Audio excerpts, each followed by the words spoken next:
Hi viewers, మీరందరూ నన్ను encourage చేసుకున్నందుకు మీకు అందరికీ ధన్యవాదాలు.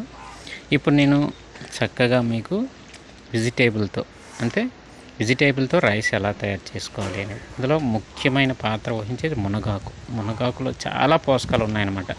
ఎన్ని మనం క్యారెట్, బీట్రూట్ ఏవైతే అన్ని వెజిటేబుల్స్ వాడుతున్నామో వాటన్నిటి యొక్క పోషకాలు నిండుగా ఉంటాయి మునగాకులో.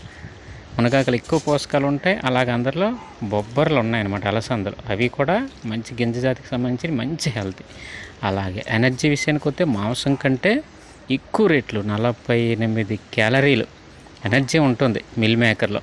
ఇది ఎనర్జీకి ఎనర్జీ, పోషకాలకు పోషకాలు అన్నీ కూడా. మళ్ళీ ఇందులో ఏం చేస్తాం, కొద్దిగా సాల్ట్ వేసుకోండి. తర్వాత పండుమిర్చి కారం కన్నా బదులుగా పచ్చిమిర్చిని వాడండి అనమాట. ఇది కూడా చాలా హెల్త్కి మంచిది, ఎందుకంటే ఆయిల్ ఇదంతా కడుపుకు పడుతుంది.